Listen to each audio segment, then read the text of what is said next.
Hello there, and welcome to Unit 4 of Excellence in Customer Service. An introduction. My name is Toluwani Akahome. I have been the one with you from the introductory part of this module up till Unit 3. And this is Unit 4, and we're going to talk about customer centrism.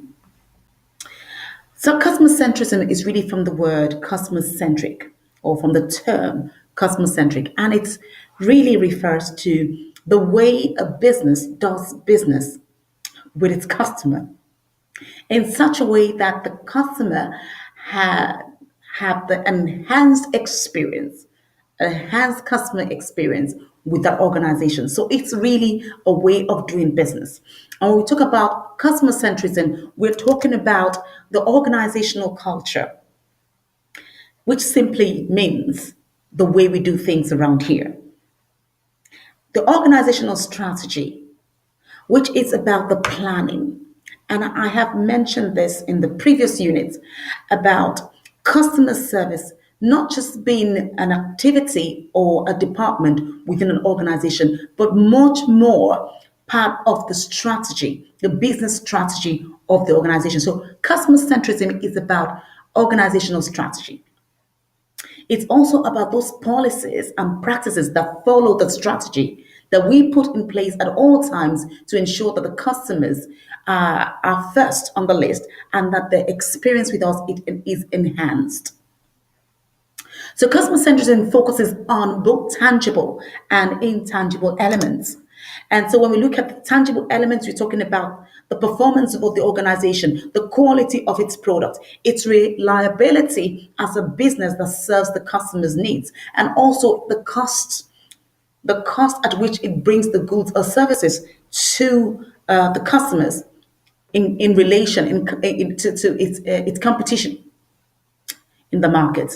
So when you talk about the intangible elements of customer practice, customer centrism, we're talking about the courtesy that they show. How do you treat your customers? The genuine concern for the customer, empathy, and the genuine desire to meet and surpass the needs of the customer. So at the root of this is now thinking about what are those characteristics that show that indeed we are customer centric. So, what are the characteristics of good customer service? And dare I say it's beyond good, and people are now looking for outstanding. So, what are the characteristics of outstanding customer service? And so, here I'm mentioning 5 characteristics. And so, the first one here is promptness. One of the key features of outstanding customer service is that you have the ability to deliver on your agreements, on your promises to your customers at the time that you said you would.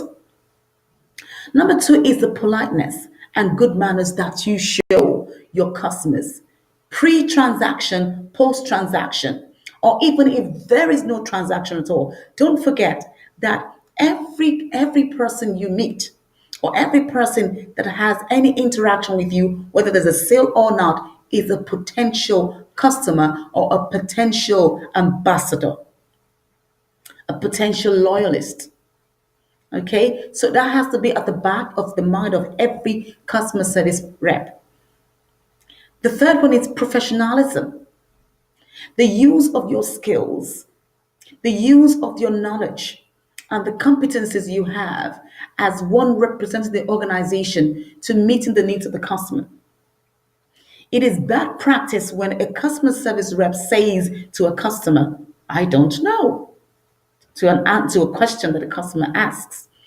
It's also bad practice to say, oh, I'm sorry, I just resumed here last week. That is no excuse. That demonstrates a total lack of professionalism. At the worst, if you're not sure, you say, okay, hold on a minute while I find out the answer for you, or while I connect you with somebody who can help you. So part of that outstanding customer service is that you demonstrate professionalism at all times. Number 4 is that you're purpose driven. You're purpose driven, ensuring that at the heart of every communication, at the heart of every interaction with clients is an objective. What is the objective? The objective to meet the needs of the customer, to surpass their expectations. That is the objective. So every interaction, every communication, or every transaction should have at the back of it the goal, the purpose to do this. And so when we do this, we're enhancing the customer experience and we're advancing our engagement with them. They want to engage with us because they now have a testimony about who we are and how we do things. The fifth point there is personalization.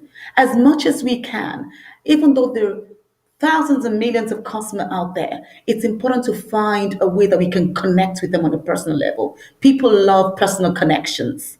They love to come into a shop where they're called by name or there's a particular personal thing that is shown them, that they can walk away with and say, oh, they know me here, I have a connection here. Same as online business.